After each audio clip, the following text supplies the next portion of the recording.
إن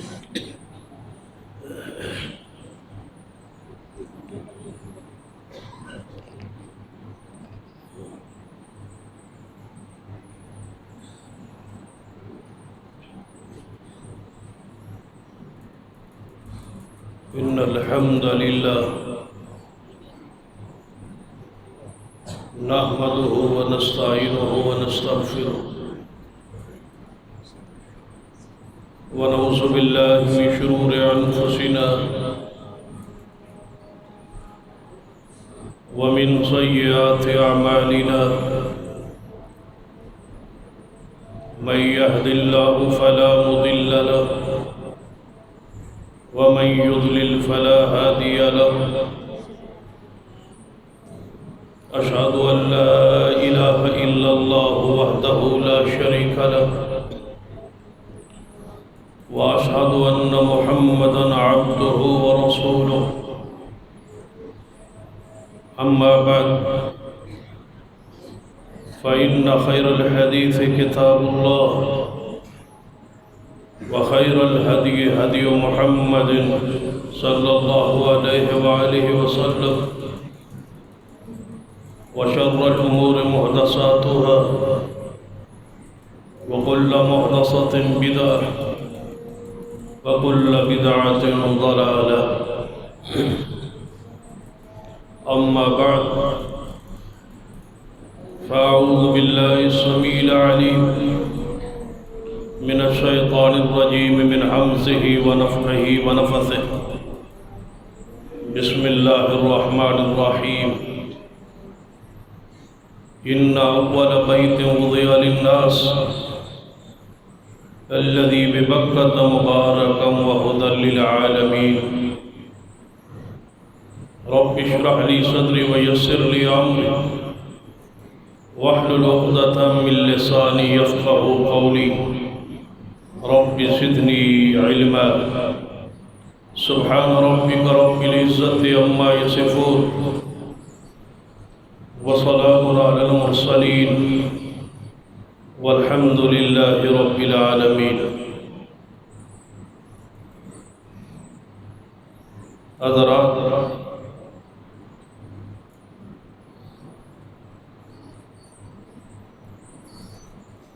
زمین بننے سے پہلے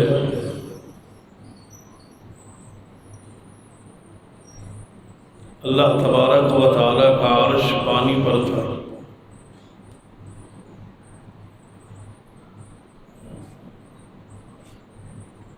زمین کو بچھایا گیا اور جہاں سے زمین کی بنانے کا آغاز ہوا، جہاں سے زمین کو دائیں بائیں شرقاً غرباً شمالاً جنوباً پھیلایا گیا، وہ بیت اللہ، اس لیے اسے کعبہ کہا جاتا ہے کہ پوری زمین کی وہ دھونی ہے، ناف درمیان ہے. زمین بنانے کے بعد اللہ تبارک و تعالیٰ نے اپنا عرش ساری مخلوق سے بلند کر دیا اور اس عرش پر جیسے اس کی شان کے لائق ہے وہ مستوی ہوا، بلند ہوا. جس گھر کا ہم طواف کرتے ہیں، لکھا ہے مفسرین و محدثین نے کہ یہی اللہ کا عرش تھا، اس لیے اسے بیت اللہ کہا جاتا ہے، کعبۃ اللہ کہا جاتا ہے.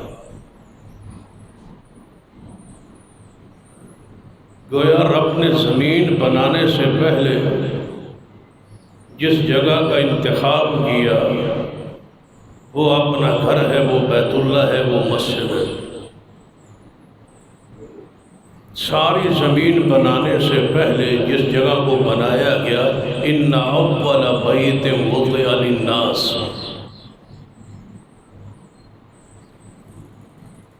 اللہ نے انسانوں کی ہدایت کے لیے انسانوں کی برکات کے لیے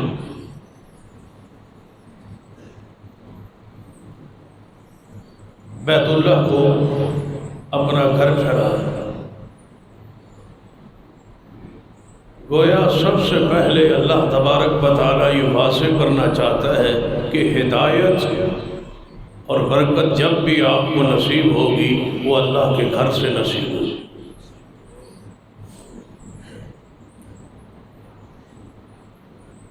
اس کے بعد اس کی تعمیر کا آغاز فرشتوں نے کیا۔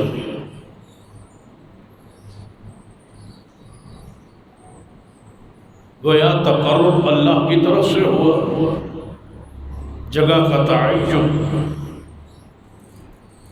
زمین میں مسجد ہے اور اس کو تعمیر اللہ کے فرشتوں نے کی۔ گویا یہ مسجد کی جگہ کا تعین عام عمل نہیں ہے۔ اس زمین پر سب سے پہلے مسجد کا تعین کس نے کیا؟ اللہ۔ اور پھر مسجد کی تعمیر جو ہے وہ بھی کوئی عام عمل نہیں، سب سے پہلے اس مسجد حرام کو، بیت اللہ کو تعمیر کس نے کیا؟ اللہ کے فرشتوں۔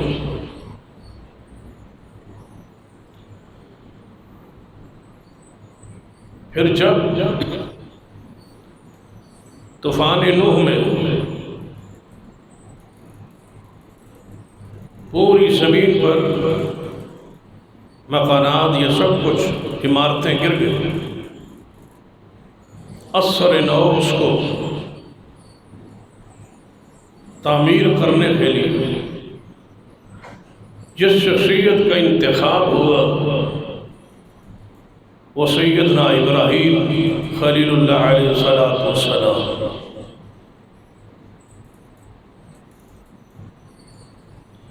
بڑے کھلے دل کے ساتھ بات کو سنیں اور متوجہ رہیں۔ انتہائی اہم گفتگو،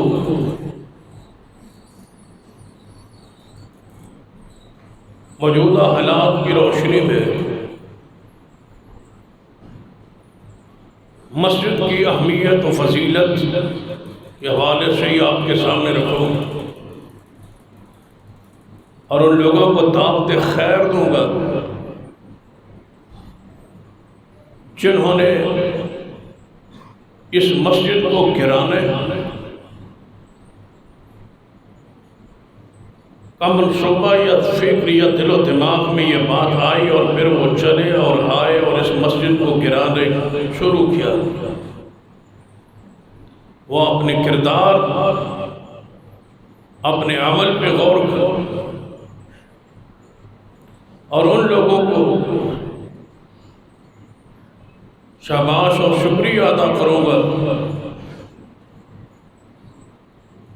انتہائی مبارک ہیں وہ لوگ جن کی کوشش اور محنت سے یہ مسجد گرنے سے پوری طرح محفوظ رہی، اور اس کے دفاع کے لیے جن ساتھیوں نے آل الحدیث تھے یا دیگر مسالک کے لوگ تھے، جس نے ایک قدم بھی اٹھایا ہے، اللہ اس کو دنیا و آخرت میں جزائے خیر عطا فرمائے۔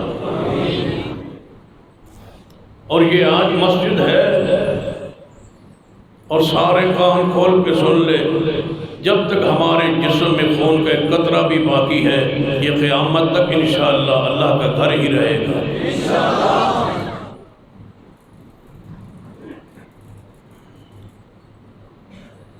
ایک تعمیر کرنے والوں کا کردار ہے اور ایک گرانے والوں کا کردار ہے،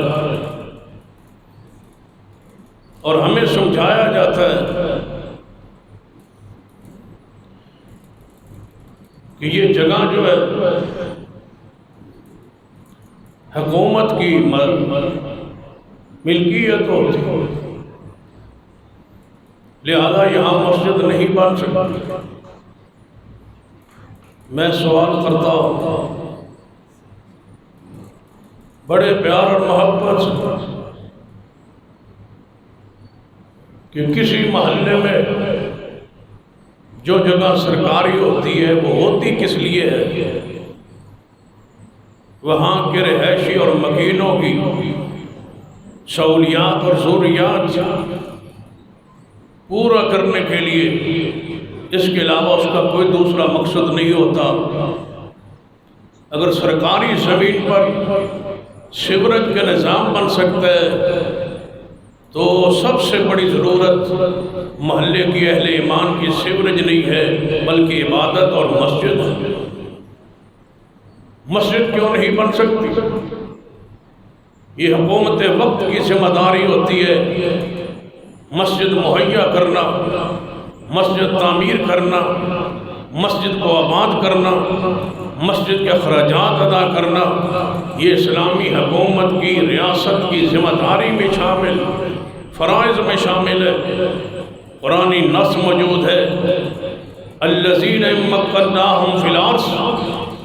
جب اللہ کسی کو زمین میں اقتدار دیتا ہے تو صاحب اقتدار کی پہلی ذمہ داری کیا ہے؟ اقام الصلاۃ، کہ وہ نظام نماز قائم کرتا ہے، مساجد قائم کرتا ہے۔ یہ حکومت کی ذمہ داری میں، فرائض میں شامل اور داخل ہے۔ لیکن آئیے، دو کردار ہیں، ایک گرانے والوں کا ہے، ایک بنانے والوں کا ہے۔ دونوں اپنے اپنے نصیب پہ، دونوں اپنی فضیلت پر ذرا غور کریں کہ دونوں کی حیثیت کیا ہے، مقام کیا ہے شریعت کی نگاہ میں۔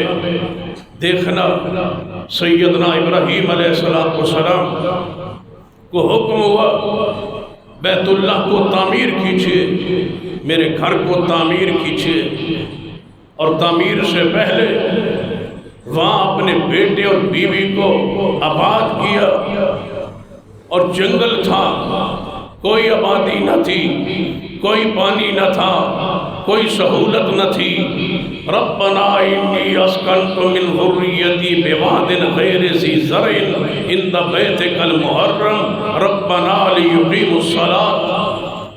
اپنی بیوی اور بیٹے کو چھوڑ کے جو ہی واپس پلٹے، حدیث صحیح البخاری ہے، جب ابراہیم خلیل اللہ علیہ السلام پیچھے کو ہٹے تو سیدہ ہاجرہ علیہ السلام نے اپنے اور اپنے بیٹے کو دیکھا کہ جنگل میں چھوڑ کے میرا شوہر اللہ کا خلیل جا رہا ہے۔ پوچھنے کی جسارت کی، اے خلیل اللہ علیہ السلام کہاں جا رہے ہو؟ یہاں جنگل میں ہمیں چھوڑ کے کہاں جا رہے ہو؟ کوئی آواز جواب نہ دیا، پھر پوچھا، جواب نہ دیا، تیسری مرتبہ انداز سے سوال بدلا، اے خلیل اللہ کہیں اللہ کا حکم تو نہیں ہے؟ فرمایا ہاں، اشارہ کیا، اپنی انگلی کھا کہ ہاں اللہ کا حکم ہے۔ فرما پھر چلے جاؤ، ہماری پریشانی اپنے ذہن میں نہ لینا، جب اس نے حکم دیا ہے پھر اللہ ہمیں کبھی رسوا نہیں کرے یا کبھی پریشان نہیں کرے گا۔ مساجد کے پڑوسی پریشان نہیں ہوا کرتے، مدارس مساجد کے ساتھ رسول اللہ صلی اللہ علیہ وسلم فرماتے ہیں مسجد کے پڑوسی کی نماز گھر میں نہیں ہوتی، وہ مسجد میں آئے، اس کے پڑوس میں مسجد ہے۔ مسجد کا پڑوس ہونا یہ بہت بڑی سعادت، عظمت کی بات ہے۔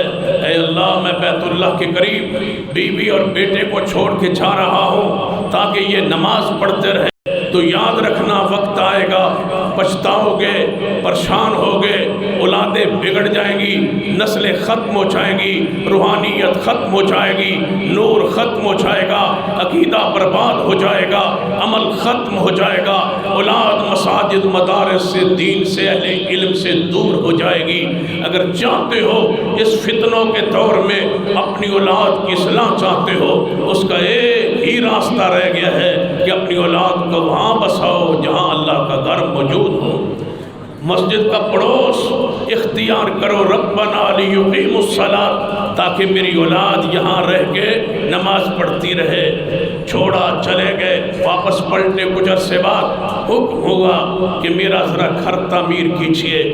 تعمیر کے لیے باپ و بیٹا اکٹھے ہیں، ایک مستری کا کام اور دوسرا مزدور کا کام، ایک پتھر لگانے والا دوسرا پتھر لانے والا، ایک ابراہیم ہے ایک اسماعیل ہے۔ اور اس مسجد کو بنانے والوں، اس مسجد کی انتظامیہ بھی غور کرے، اس مسجد کے ذمہ دار غور کرے، مسجد کے صدور غور کرے، مساجد کے ذمہ دار غور کرے، مساجد کے خزانچی غور کرے، مساجد کے خطبہ غور کرے، مساجد کے ائمہ غور کرے، مساجد کے خدام میری بات پہ غور کرے، مساجد میں مؤذن میری بات پہ غور کرے، مسجدوں کے نمازیوں سنو، مسجد کی ذمہ داری اور خدمت کتنی عظیم شخصیات کر رہی ہے۔ پتھر لگانے والے خلیل اللہ نے یہ نہیں کہا میں تو خطیب ہوں، میں تو امام ہوں، میں تو ابراہیم ہوں، میں تو خلیل اللہ ہوں، میرا بیٹا اسماعیل پھول جیسا، یہ نرم و نازک طبیعت والا شخصیت یہ پتھر اٹھائے اور میں پتھر لگاؤں۔ اللہ کی قسم مسجد میں خطیب پر، عالم پر، امام پر، صدر و سیکرٹری پر فرض ہے جہاں پیسہ خرچ کرتے ہیں وہ اپنے ہاتھ سے کام کر کے ابراہیم کی یاد کو بھی تازہ کیجیے، اپنے ہاتھ سے مزدوری کر کے، اپنے ہاتھ سے اینٹیں لگا کے صفائی کر کے، جانتے ہو صفائی کرنا مسجد کی سرور کائنات محمد رسول اللہ صلی اللہ علیہ وسلم کی حدیث ہے، آپ نے ارشاد فرمایا جس بندے کو مسجد میں صفائی کرتے دیکھو اس بندے کے ایمان کی گواہی دو، یہ بندہ مومن ہے، تبھی تو مسجد صاف کر رہا ہے، مسجد میں جھاڑو دے رہا ہے۔ ایک حدیث سناتا ہوں جو صحیح البخاری میں ہے، سرور کائنات محمد رسول اللہ صلی اللہ علیہ وسلم نماز کے لیے اپنی مسجد میں تشریف لائے، توجہ میری طرف رہے، عظمت مصطفیٰ کی ذہن و دماغ میں رہے، آپ کی شان، آپ کا مقام، آپ کی رفعت، آپ کی بلندی، آپ کے درجات، آپ کی ادب و احترام کا تقاضا کیا ہے کہ وَرَفَعْنَا لَكَ ذِكْرَكَ، یہ مقام یہ شان ہے، لیکن مسجد کے اندر آپ کا انداز دیکھنا، حدیث صحیح البخاری ہے، نبی رحمت صلی اللہ علیہ وسلم اپنی مسجد نبوی میں تشریف لائے، جب تشریف لائے تو دیکھا سامنے دیوار جو قبلے کی طرف دیوار تھی، اس دیوار پر دیکھا کسی بندے نے، کسی شخص نے بے خیالی میں آگے دھوپ پھینک دی ہے، بلغم پھینک دی ہے، وہ دیوار مسجد نبوی پر نبی علیہ السلام کو نظر آئی، کہہ سکتے تھے اے صدیق اس کو صاف کرو، اے عمر اس کو صاف کرو، اے عثمان، اے علی، طلحہ، زبیر، سعد و سعید، کئی اصحاب موجود ہیں، اس کو صاف کرو۔ کسی صحابی کو نہیں کہا۔ سیدنا انس بن مالک رضی اللہ تعالیٰ عنہ فرماتے ہیں کہ نبی علیہ السلام کے ہاتھوں کو میں نے دیکھا اور میں نے ہاتھوں کو چھوا، اتنے نرم و نازک تو ریشم بھی نہیں ہوتا جتنے نبی علیہ السلام کے ہاتھ نرم تھے، صفائی ستھرائی کا انداز ان سے پاکیزہ رب کی مخلوق میں کوئی نہیں۔ لیکن ہوا کیا؟ فرماتے ہیں نبی علیہ السلام خود آگے بڑھے، اپنے ہاتھ سے اس جگہ کو صاف کر رہے ہیں، کھرچ رہے ہیں۔ مسجد کی صفائی ستھرائی کون کر رہا ہے؟ جس جیسا رب کی مخلوق میں کوئی نہیں ہے، اور محمد مصطفیٰ یہ کوئی معمولی کام ہے، یہ کوئی معمولی احساس ہے؟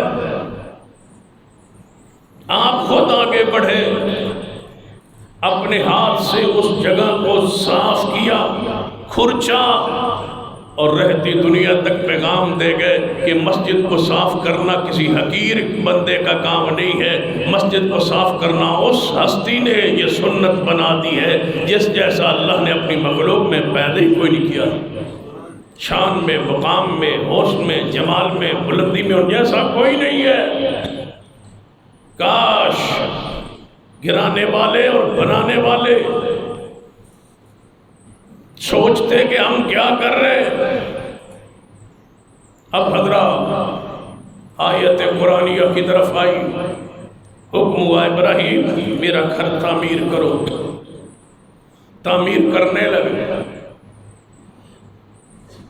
شاید اس مسجد کی روحانیت کو زمانہ سمجھ نہیں پایا، یا ہم اس کے درجے اور مقام کو سمجھا نہیں پائے، یا عوام کا قصور ہے یا ہمارا قصور ہے، آپ سمجھ نہیں پائے، ہم سمجھا نہیں سکے اس مسجد کا درجہ مقام اور شان کیا ہے۔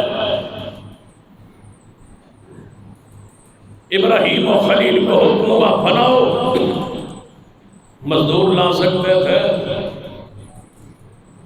کوئی اور بندہ لا سکتے تھے، نہیں لایا، خود تعمیر شروع کی، اور جب تعمیر شروع کی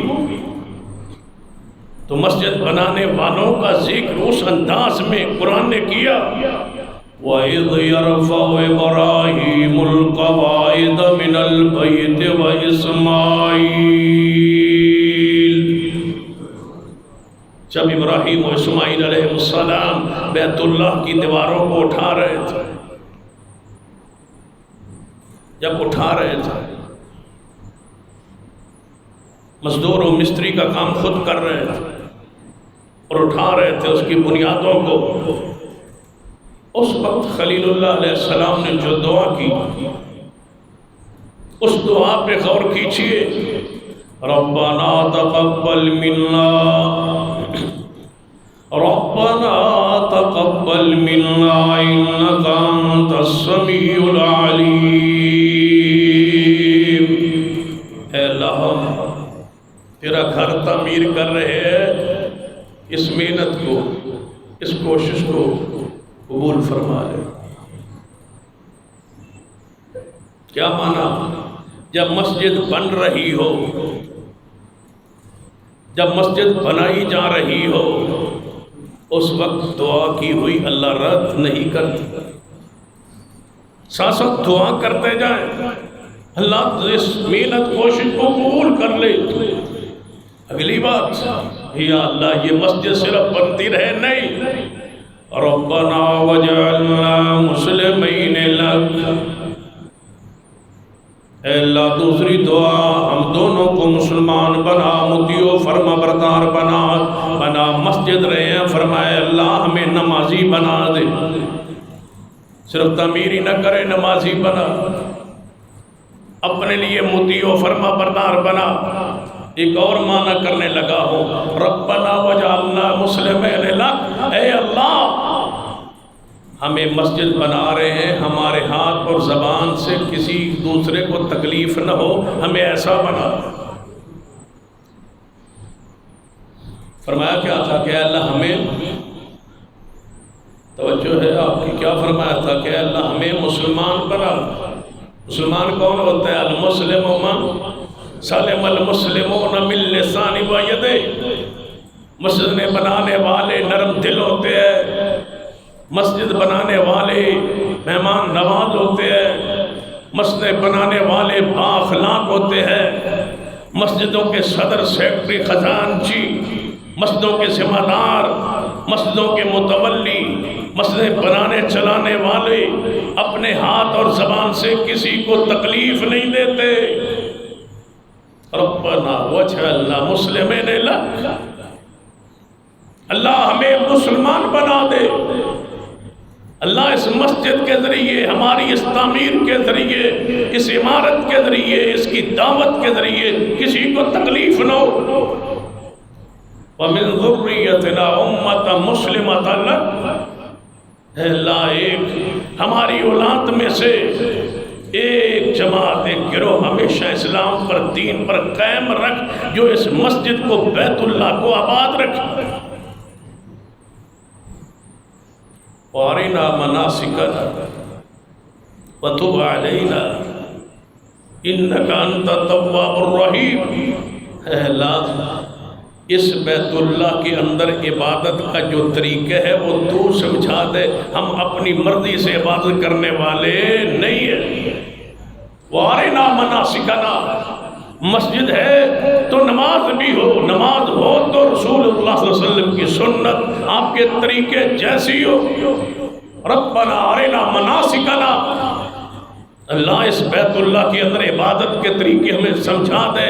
مسجد بنانا بھی فرض ہے اور مسجد کے اندر عبادت بھی فرض ہے، اور عبادت کے اندر طریقے مصطفیٰ بھی فرض ہے۔ اور پھر دعا کی، جب مسجد بنا بیٹھے پھر دعا کی۔ مسجد بنانے کے بعد دعا کہ یا اللہ، مسجد کے لیے کوئی اے سی کا انتظام کر، نہیں قالین چاہیے، نہیں کیا چاہیے؟ ربنا وبعث فیہم رسولا منہم، اے اللہ میں تعمیر کر دی ہے، مجھے اس کا امام دے دے۔ ہم مسجد مضبوط بناتے ہیں، امام مضبوط نہیں رکھتے۔ جس کی آواز اچھی ہو اس کو مصلی پہ چڑھا دیتے ہیں، نہ علم دیکھتے ہیں، نہ تقوی دیکھتے ہیں، نہ اس کی الفاظ کو دیکھتے ہیں، نہ کردار کو دیکھتے ہیں، نہ اس کی حیثیت کو دیکھتے ہیں۔ بس مسجد میں بندہ آ گیا، بس آواز ٹھیک ہے، اس کو رکھ لو، ایمان صحیح ہے، عقیدہ صحیح ہے، پڑھا ہوا ہے، جانتا ہے، پہچانتا ہے، نہیں، یہ سنت ابراہیمی نہیں ہے۔ ابراہیم علیہ السلام کی سنت یہ ہے کہ مسجد بنانے کے بعد امام ایسا مانگو، کیسا؟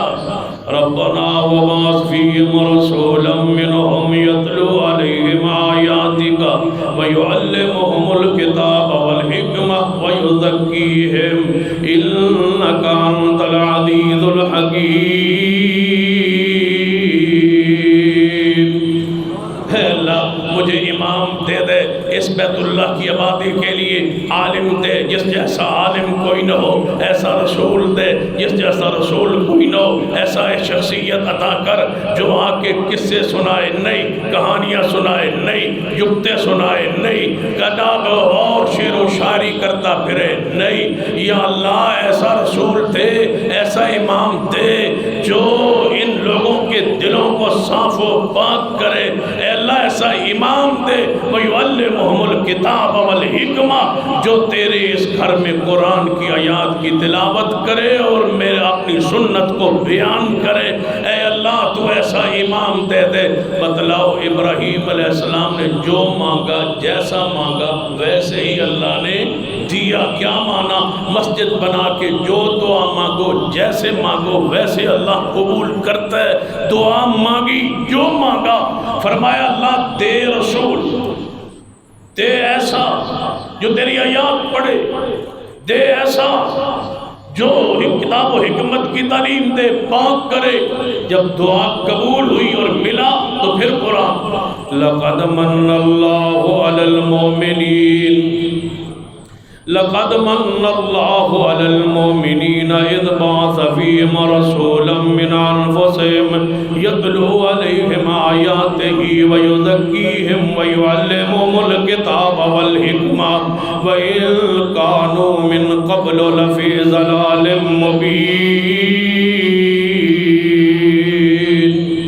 فرمایا جیسے مانگا تھا ویسے رب نے دیا۔ مساجد تعمیر کرنے کے بعد اللہ دعاؤں کو قبول کرتا ہے۔ ایک حدیث پڑھتا ہوں جو سنن نسائی میں ہے، سیدنا سلیمان علیہ السلام ہے، یہ اللہ کے پیغمبر ہے، اللہ کے محبوب پیغمبر سلیمان بن داؤد علیہ السلام۔ وَلَمَّا بَنَا بَيْتَ الْمَقْدَسِ، سیدنا سلیمان بیت المقدس کو تعمیر کر رہے۔ جب تعمیر کر بیٹھے تو فرمایا میرے اللہ میں تجھ سے 3 دعائیں کرتا ہوں، کیونکہ میں نے تیرا گھر بنایا ہے نا، مسجد بنائی ہے، مسجد اقصی کو بنایا ہے، اب میں تجھ سے 3 دعائیں کرنا چاہتا ہوں، میرا حق ہے تو میری دعا کو قبول کر۔ مساجد بنانے والوں اللہ کے سامنے ہاتھ پھیلایا کرو، اللہ کی قسم مسجد تعمیر کے بعد اللہ تمہاری دعا کو قبول کر لے گا۔ یہ دعا ابراہیم تھی بیت اللہ کی تعمیر کے بعد، جیسے مانگی ویسے ملا۔ اب دوسرے پیغمبر کی دعا، سلیمان علیہ السلام بیت المقدس کو بنانے کے بعد دعا کے لیے ہاتھ اٹھائے اور 3 دعائیں مانگی۔ پہلی دعا فرماتے ہیں میرے اللہ بیت المقدس کو تعمیر کر دیا، میرا حق بنتا ہے تو میری دعا قبول کرے۔ میری پہلی دعا ہے اللہ میں جو فیصلہ کروں صحیح کروں، اللہ جب بھی کوئی میرے پاس فیصلہ آئے میں اس کا فیصلہ صحیح کروں، عدل پر، انصاف پر، ذرا برابر اس میں کوئی ایسی بات نہ ہو جو خلاف حق ہو، مجھے وہ فیصلے کی قوت دے جو صحیح فیصلہ ہو۔ یہ دعا کہاں ہے؟ سنن نسائی، صحیح حدیث ہے۔ پھر سلیمان علیہ السلام جو دعا کرتے تھے، جو دعا کرتے تھے قبول ہوتی تھی۔ دعا کیا کی کہ اے اللہ مجھے جو فیصلہ میرے پاس آئے اس کا میں فیصلہ صحیح کروں۔ 2 عورتیں، دونوں کے چھوٹے چھوٹے بچے، تاکہ آپ کو سمجھے کہ صرف مانگا ہی نہیں، جو مانگا ہے ملا ہے۔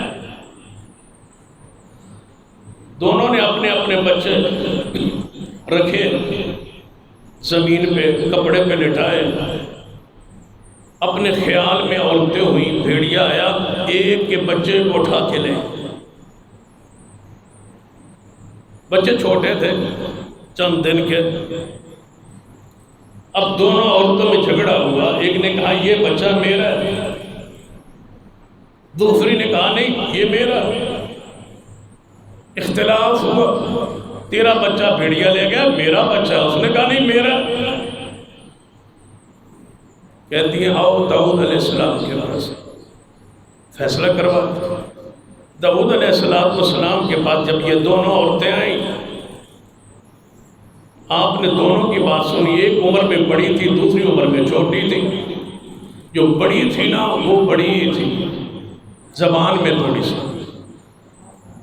ہر لحاظ سے پختہ، اس نے بات ایسی پیش کی، کیس ایسا پیش کیا کہ داؤد علیہ السلام نے سمجھا کہ یہ بچہ اس عورت کا ہے۔ فرمایا تو لے جا، یہ تیرا ہے، تیرا کیس ہی بڑا مؤثر ہے۔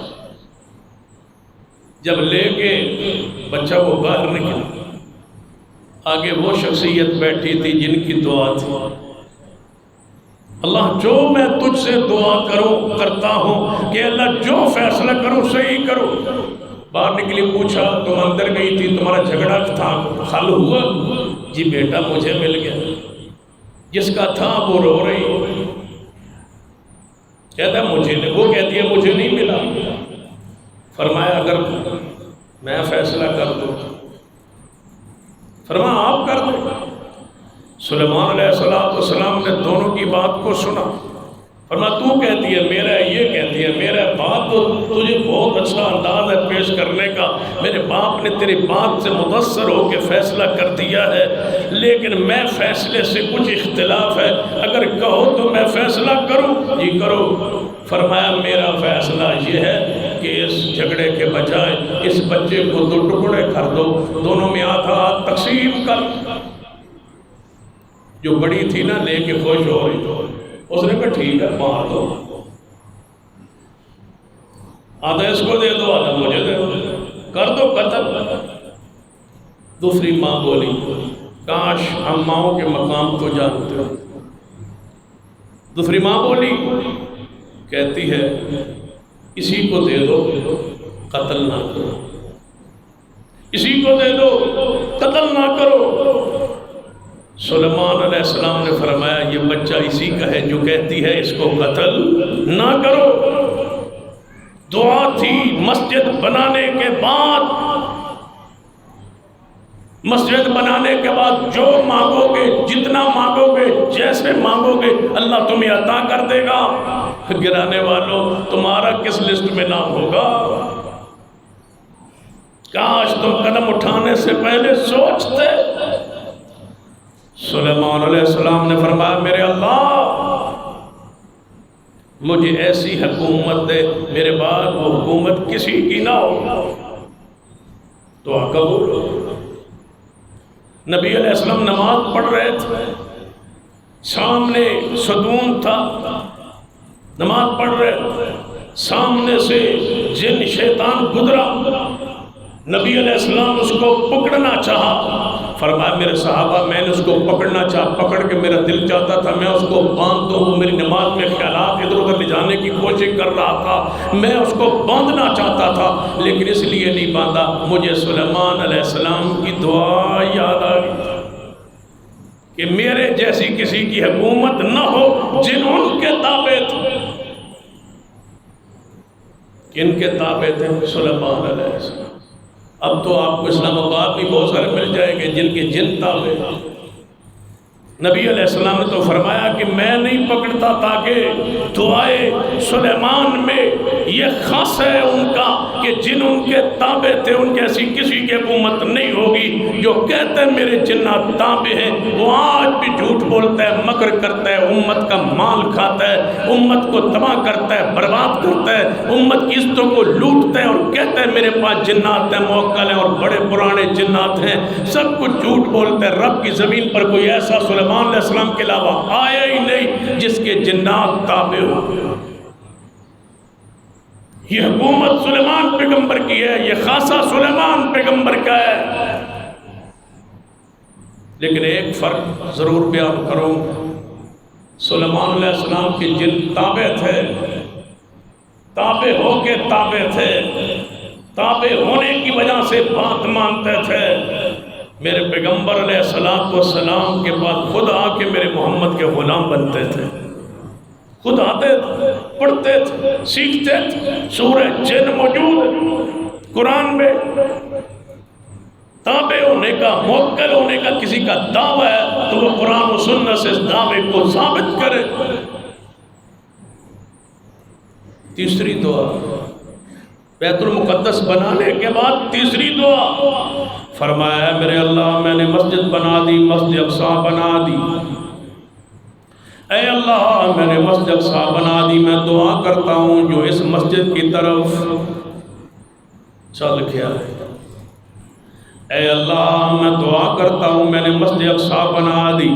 اور یقیناً یہ حدیث پاک ایسی عظیم حدیث ہے جو آج تک آپ نے مسجد اقصی کی فضیلت میں یہ نہیں سنی ہوگی. سنن نسائی کی یہ حدیث ہے. سیدنا سلیمان دعا کر رہے ہیں، فرماتے ہیں میرے اللہ میں دعا کرتا ہوں یہ مسجد میں نے بنا دی. جو بندہ بھی ارادہ کر کے نیت کر کے خالص نماز پڑھنے کے لیے آئے، مسجد اقصی میں میری بنائی ہوئی مسجد میں نماز پڑھنے کے لیے آئے، جو ہی وہ نماز پڑھ کے مسجد سے باہر نکلے اس کو گناہوں سے ایسے صاف کر دے جیسے آج ماں کے پیٹ سے پیدا ہوا ہے.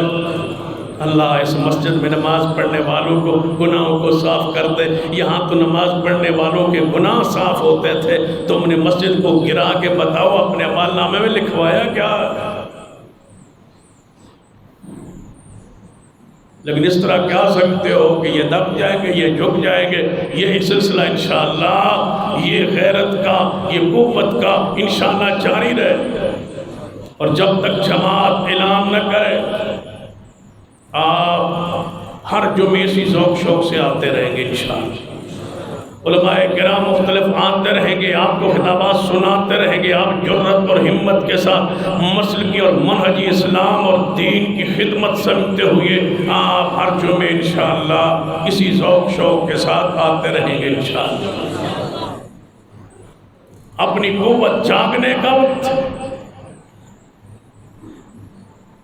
حالانکہ بڑے ساتھیوں نے بہت دفعہ کہا جمعے کا، لیکن میں نے جمعہ نہیں دیا آج تک، لیکن حضرت علامہ پروفیسر ساجد میر حفظ اللہ کا حکم ہوا کہ آپ نے جمعہ وہاں پڑھا تو میں حاضر ہو گیا، اور انشاءاللہ خطبہ کرام علماء کرام آگے بھی خطبات میں آتے رہیں گے انشاءاللہ، اور اس مسجد کے لیے انشاءاللہ جب بھی ہمیں آواز آئی انشاءاللہ ہم پیچھے نہیں ہٹیں گے۔ حدیث پاک کو سن لیں، خضر سلیمان علیہ السلام کی دعا، اور بتائیں مساجد کی حیثیت اور مقام کیا ہے۔ میرے اور آپ کے پیر و مرشد جناب محمد صلی اللہ علیہ وسلم جامع ترمذی کی حدیث ہے، ابن عباس رضی اللہ عنہ راوی ہیں، فرماتے ہیں نبی علیہ السلام فرماتے ہیں میں نے خواب میں اپنے اللہ کو دیکھا، خواب میں رأیت المنام، میں نے اللہ کو ایسی صورت پیاری میں دیکھا، بہت زیادہ خوبصورت۔ جب محمد مصطفیٰ کہیں بہت زیادہ خوبصورت، بتلاؤ وہ کتنا خوبصورت ہوگا۔ اللہ کو دیکھا، اہل سنہ کا اجماع ہے اس بات پر، محدثین کا، کہ دنیاوی آنکھ سے کسی نے رب کو دیکھا نہیں، اہل ایمان جنت میں دیکھیں گے، خواب میں دل کی آنکھ کے ساتھ محمد مصطفیٰ نے اپنے رب کو دیکھا۔ یہ جامع ترمذی کی حدیث فرماتے ہیں جب میں نے رب کو بڑی خوبصورت صورت میں دیکھا تو اللہ تعالیٰ نے پوچھا اے محمد صلی اللہ علیہ وسلم، آپ کو ملائے اعلیٰ میں مقرب ترین بڑے فرشتوں میں جو ثواب اور نیکیاں اجر لکھتے ہیں، کچھ آوازیں آ رہی، آپس میں باس مباحثے، کچھ جھگڑے کی آوازیں آ رہی۔ نبی علیہ السلام نے فرمایا میرے اللہ مجھے کوئی آواز نہیں آ رہی۔ نبی علیہ السلام نے فرمایا جب میں نے کہا کہ مجھے کوئی آواز نہیں آ رہی تو اللہ نے اپنا ہاتھ میرے دو کندھوں کے درمیان رکھا اور میرا دل ٹھنڈا ہو اور سکون ہو۔ جب کندھا مصطفیٰ کا ہو، ہاتھ رب کا ہو، میرا دل ٹھنڈا ہو۔ جب ٹھنڈا ہوا نا تو مجھے زمین و آسمان کی ساری چیزیں نظر آنے لگی۔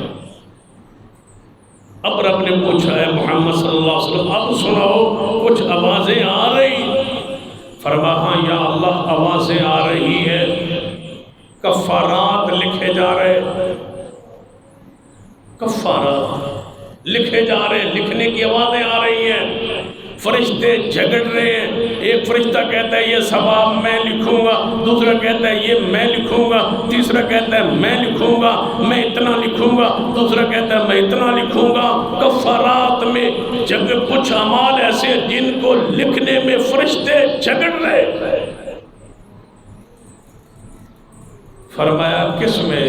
فرمایا کفارات میں فرشتے کہہ رہے ہیں کہ جو نماز پڑھنے کے بعد مسجد میں بیٹھا ہے اس کا ثواب ہم لکھیں گے، دوسرا کہتا ہے نہیں ہم لکھیں گے، تیسرا کہتا ہے نہیں میں لکھوں گا، چوتھا کہتا ہے میں لکھوں گا۔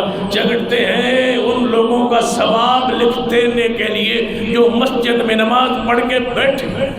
انتظار ہے، چلو آئے ہیں تو عصر پڑھ کے جائیں، آئے ہیں تو چلو مغرب پڑھ کے جائیں، آئے ہیں تو چلو عشاء پڑھ کے جائیں۔ جھگڑ رہے ہیں فرشتے اس کا ثواب میں لکھوں گا۔ اور دوسرا فرمایا جو بندہ مسجد کی طرف پیدل چل کے آ رہا ہے فرشتے جھگڑتے ہیں اس کا ثواب بھی میں لکھوں گا، دوسرا کہتا ہے میں لکھوں گا۔ تیسرا وہ شخص جو نہ چاہتے ہوئے سردی کے اندر ٹھنڈا پانی، گرمی کے اندر گرم پانی ہے وضو کے لیے، نہ چاہتے ہوئے سوار کے وضو کرتا ہے، فرشتے جھگڑتے ہیں اس کا ثواب ہم لکھیں گے، دوسرا کہتا ہے میں لکھوں گا۔ اور یا اللہ کچھ درجات پر بحث ہو رہی ہے، جن کے درجے بلند ہوتے ہیں وہ کون ہے؟ فرمایا جو سلام پھیلائے، جو دوسروں کی دعوت کرے، جو رات کو دنیا سو رہی ہو جاگ کے نماز پڑھے تہجد، اس کے درجات کتنے بلند ہونے ہیں۔ فرشتے جھگڑ رہے ہیں، کہتے ہیں میں لکھوں، دوسرا کہتا ہے میں لکھوں۔ اللہ پاک نے فرمایا محمد صلی اللہ علیہ وسلم، یہ خواب رسول ہے، اے محمد صلی اللہ علیہ وسلم یہ کفارات، یہ گناہوں کا مٹنا، یہ ساری فضیلتیں کس کے ساتھ ہیں؟ مسجد کے ساتھ۔ فرمایا محمد صلی اللہ علیہ وسلم ایک دعا میں آپ کو سکھاتا ہوں، وہ نماز میں پڑھا کرو۔ خواب کس کی ہو؟ محمد مصطفیٰ کی، سکھلانے والا کون ہو؟ اللہ۔ فرمایا یہ دعا پڑھا کرو، اللہم انی اسألک فعل الخیرات وترک المنکرات وحب المساکین۔ اے اللہ میں تجھے اچھے کام کرنے کی سوال کرتا ہوں، مجھے توفیق دے میں اچھے کام کروں۔ اے اللہ مجھے توفیق دے میں برے کاموں سے رک جاؤں۔ اے اللہ مجھے توفیق دے میں مسکینوں کے ساتھ محبت کروں۔ وَإِذَا أَرَدْتَ بِعِبَادِكَ فِتْنَةً فَاقْبِضْنِي إِلَيْكَ غَيْرَ مَفْتُونٍ۔ اور اے اللہ جب تو دنیا میں فتنے فساد عام ہو جائیں، لوگ فتنوں کا شکار ہونے لگے، فتنے نازل ہونے لگے، میں کمزور ہوں، فتنوں سے نہیں بچ سکتا، یہ موبائل کا فتنہ، یہ شرک کا فتنہ، یہ بدعات کا فتنہ، الہاد کا فتنہ، یہ کفر کا فتنہ، یہ قادیانیت کا فتنہ، یہ اللہ کے انکار کا فتنہ، الہاد کا فتنہ، یہ جتنے فتنے اللہ کے انکار پر، اللہ کے ساتھ کفر پر، قرآن کے انکار پر، حدیث کے انکار پر، یہ جتنے فتنے امت میں آ چکے ہیں، یاد رکھیے علماء امت سے کہوں گا جس طرح اس مسجد کے تحفظ، عمارت کے تحفظ کے لیے آپ نے اتحاد کو پیش کیا ہے، آگے بڑھیے، علماء کی یہ ذمہ داری ہے۔ دیگر مسالک کو بھی دعوت دیتا ہوں، اس اتحاد کو اور آگے بڑھائیے تاکہ ہم وہ تمام فتنوں کی سرکوبی کریں جو فتنہ صحابہ کرام کے خلاف چل نکلا ہے۔ کوئی سیدنا ابو سفیان کے خلاف بولتا ہے، کوئی سیدنا امیر معاویہ کے خلاف بولتا ہے، ان فتنوں کے آگے کوئی امی عائشہ صدیقہ کے خلاف بولتا ہے، کوئی سیدنا صدیق کے خلاف بولتا ہے۔ بعد یونیورسٹیوں میں اس قدر الہاد آ چکا ہے کہ اللہ کے وجود کا، ذات کا انکار کیا جا رہا ہے، اور ادیان سارے ادیان کو برابر کہا جا رہا ہے۔ کل آپ نے سنا ہوگا پاکستان کی قانون ساز اسمبلی، قومی اسمبلی میں جناب خواجہ محمد آصف مسلم لیگ نون کے ذمہ دار نے یہ بات کہی ہے کہ اسلام کو کوئی فوقیت حاصل نہیں ہے، سارے ادیان آپس میں دین سارے برابر ہے۔ میں کہتا ہوں تو جھوٹ بولتا ہے، تو قرآن پاک کو نہیں پڑھا، تو نے حدیث کو نہیں پڑھا، تم نے سیاست کے گر اور بےایمانی سیکھی ہوگی، تم نے دین کو، اسلام کو، شریعت کو نہیں پڑھا۔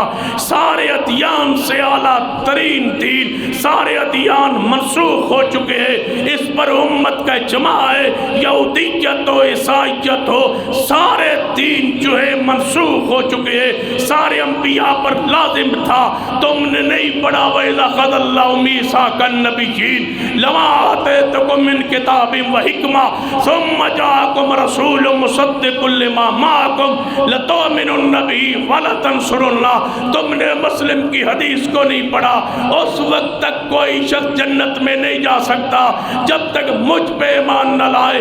جس یہودی عیسائی کے کان میں میری نبوت کی آواز پہنچائے، وہ مجھ پر ایمان نہ لائے، وہ جہنم میں جائے گا۔ کیا تم نے قرآن کی اس آیت کو نہیں پڑھا؟ هُوَ الَّذِي أَرْسَلَ رَسُولَهُ بِالْهُدَىٰ وَدِينِ الْحَقِّ لِيُظْهِرَهُ عَلَى الدِّينِ كُلِّهِ۔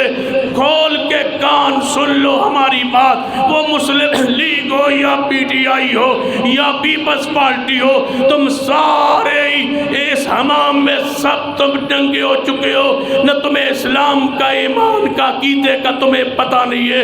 کیوں بولتے ہو اسلام پر، کیوں بولتے ہو دین پر جب تمہیں اس کا پتہ ہی نہیں ہے؟ کوئی خاتم النبیین کا لفظ نہیں کہہ سکتا جب تمہیں شعور ہی نہیں ہے۔ تم سیاست پر، معیشت پر جو کرنا چاہتے ہو کرو، اسلام کے خلاف ہم تمہیں بولنے کی اجازت نہیں دیں گے۔ اسلام ہمارا ہے اور انشاءاللہ اس اسلام کے ہم آج بھی محافظ ہیں اور جب تک زندہ محافظ رہیں گے انشاءاللہ۔ اسلام دین ہے، حیا کی کچھ انتہا جناب، کچھ حیا بھی ہوتے کہ یہودی اور عیسائی مذاہب کو یہ کہا جائے کہ اسلام سب کے جناب سارے برابر ہیں مذاہب، نہیں، اسلام غالب ہونے کے لیے باقی ساری دنیا کے مذہب مغلوب ہیں۔ اللہ نے فضیلت دی ہے تو اسلام کو عطا فرمائی۔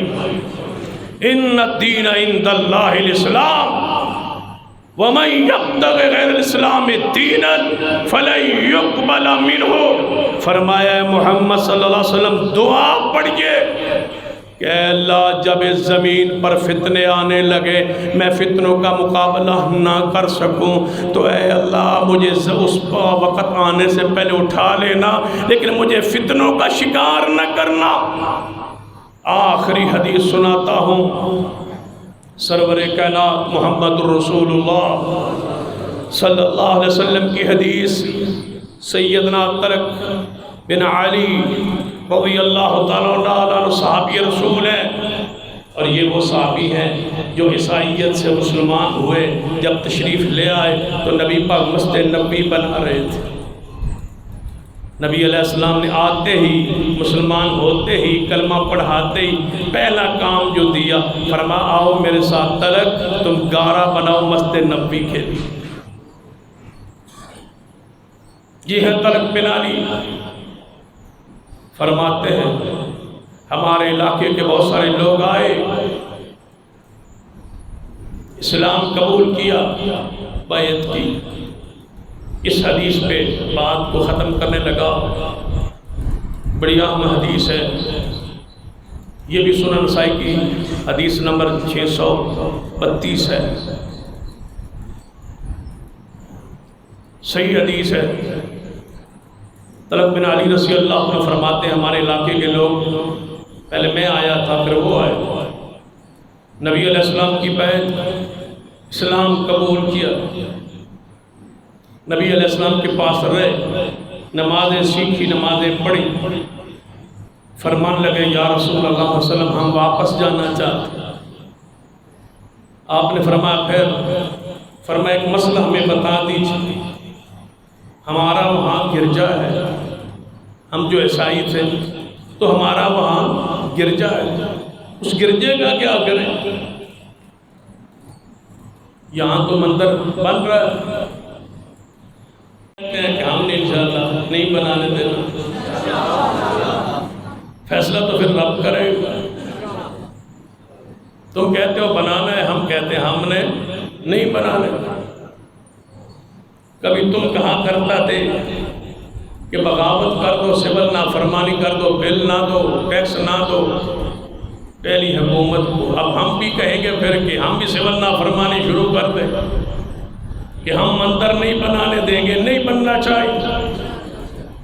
یہ صحابہ کرام فرماتے ہیں یا رسول اللہ ہم عیسائی سے مسلمان ہوئے، ہمارا گرجا ہے، واپس جا رہے، گرجے کا کیا کرے؟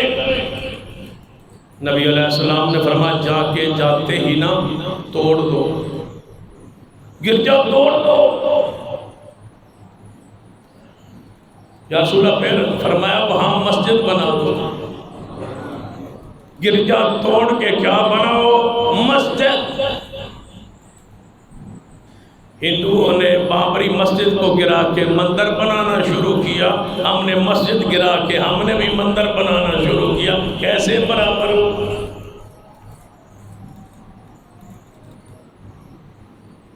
فرمایا گرجے کو گرا دو۔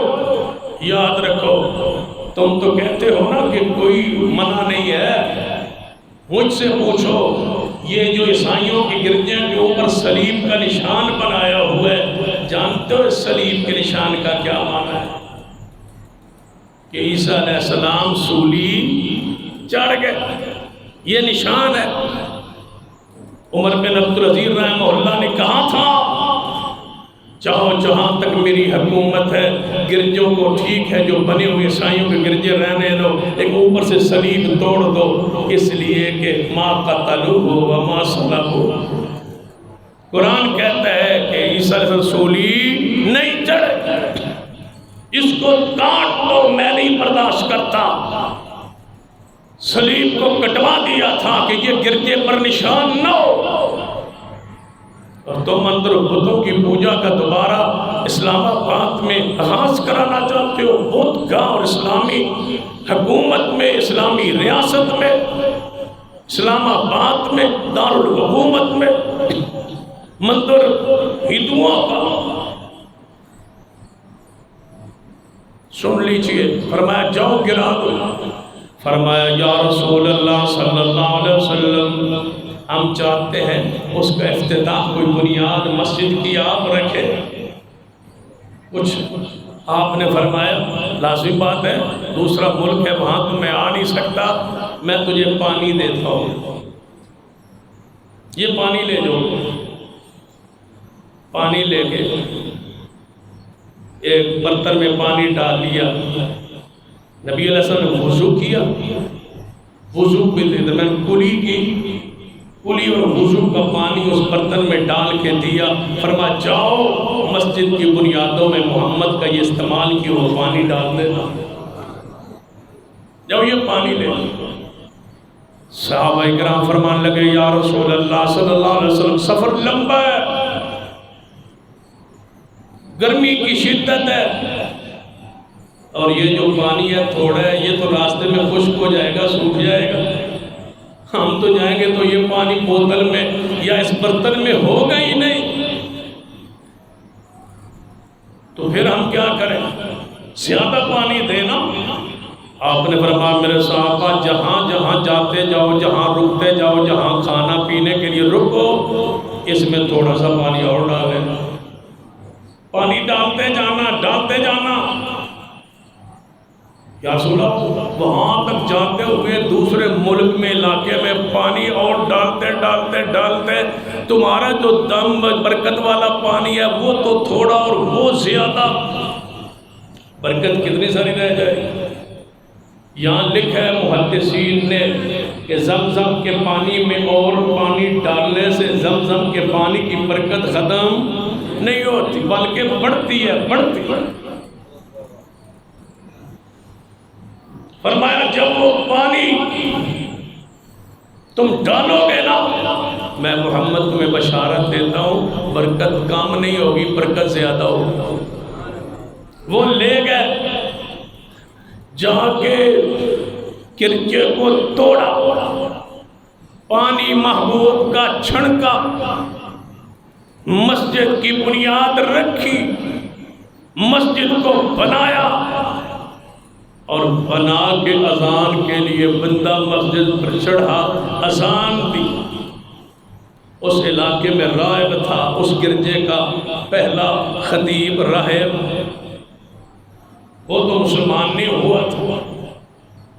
جب اس نے سنا نا کہ مسجد کے گرجا گیا، مسجد بن گئی، اذان ہوئی، تو بالکل مسجد کے باہر کھڑا تھا، ادھر ایک بہت اونچا ٹیلا تھا، وہ راہب دوڑا اور کہنے لگا دعوت حق، دعوت حق، اللہ کی قسم یہ اذان حق ہے، یہ اذان حق ہے، یہ اذان حق ہے، یہ دعوت حق ہے، جو یہ کیا گیا ہے یہ حق ہے۔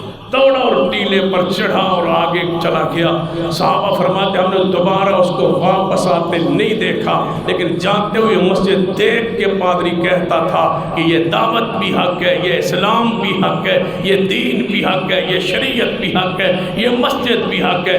کاش عیسائی پادری کہہ رہا ہے کہ اسلام، دین، نماز، مسجد حق ہے، اور تم مسجد گرانے پہ لگے ہو۔ اللہ سے ڈریے، اور انشاءاللہ یہ مساجد کے لیے یہ خوشخبری ہے انشاءاللہ کہ یہ مساجد جنت کی کیاریاں، جنت کے باغات ہیں، اور انشاءاللہ ہم ان سے چرتے رہیں گے، کھاتے رہیں گے، ان کو نماز قرآن کی تلاوت کے ذریعے بات کرتے رہیں گے۔ اقول قولی ھذا واستغفر اللہ لی ولکم ولسائر المسلمین وآخر دعوانا الحمد للہ رب العالمین۔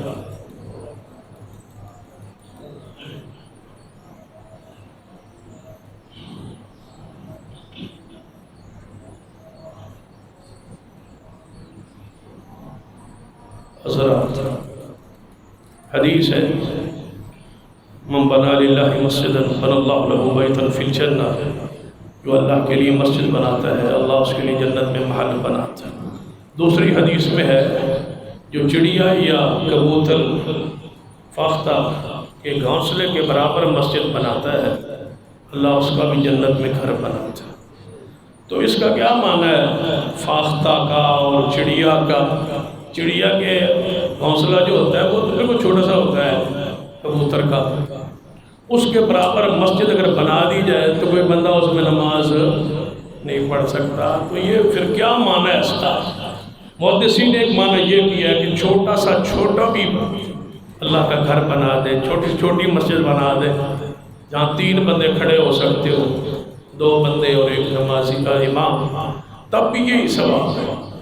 اور بعض محدثین یہ لکھا ہے کہ جو فاختہ کا کبوتر کا گھونسلہ ہے نا، اس کو اگر ناپ لے تو یہ ایک اینٹ اس میں کھڑی ہو سکتی ہے، ایک اینٹ اس میں کھڑی ہو سکتی ہے۔ تو حدیث کا معنی یہ ہے کہ جو ایک اینٹ بھی لگا دے اللہ اس کے لیے بھی جنت کا گھر بنا دے۔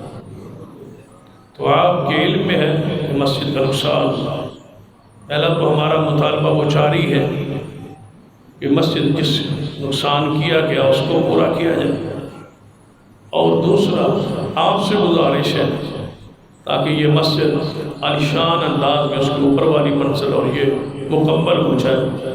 پچھلے جمعے یقیناً آپ نے بھی تعاون کیا اور بہت سارا آپ نے دل کھول کر تعاون کیا، حتیٰ کہ جنہوں نے جمعہ پڑھا حضرت قائد محترم علامہ حافظ ابتسام علیہ دیر صاحب، انہوں نے بھی 1 لاکھ بھیجا اپنی جیب سے اس تعاون کے لیے۔ تو اب یہ مجھے بتایا گیا کہ حافظ صاحب نے بھی، جب میں ممبر پہ چڑھ رہا تھا مولانا مائی رفیق صاحب بتلا رہے تھے کہ حافظ صاحب نے بھی تعاون کیا ہے، بھیجا ہے۔ اس کا مطلب کیا تھا کہ آپ بھی پڑھا رہے ہیں تو آپ بھی بھیجیں۔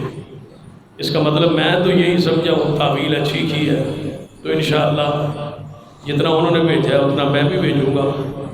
آپ ذرا محبت فرمائیں، آپ بھی ذرا شفقت فرمائیں کہ آپ تعاون کریں تاکہ اس مسجد کی یہ جو کام باقی ہے یہ پورا ہو جائے اور آپ کے لیے صدقہ جاریہ بن جائے۔ اور بڑی عظیم سنت ہے، نبی علیہ السلام جب ہجرت کر کے مدینہ آئے تھے آپ کی اونٹنی وہاں بیٹھی تھی، آپ فرمایا جہاں میری اونٹنی بیٹھی ہے نا یہاں مسجد بنائیں۔ پوچھا جگہ کس کی ہے؟ یا رسول اللہ سال سہیل کی ہے۔ فرمایا وہ اس جگہ کو کیا کرتے ہیں؟ یا رسول اللہ کھجوریں یہاں پھیلا کے نا خشک کرتے ہیں۔ فرمایا ان کو بلاؤ، بلایا گیا، فرمایا یہاں میں مسجد بنانا چاہتا ہوں۔ انہوں نے کہا یا رسول اللہ ساری جگہ ہم ہبہ کرتے ہیں، ساری جگہ مفت دیتے ہیں۔ نبی علیہ السلام تم یتیم ہو، میں نہیں کہتا، میں پیسے دوں گا۔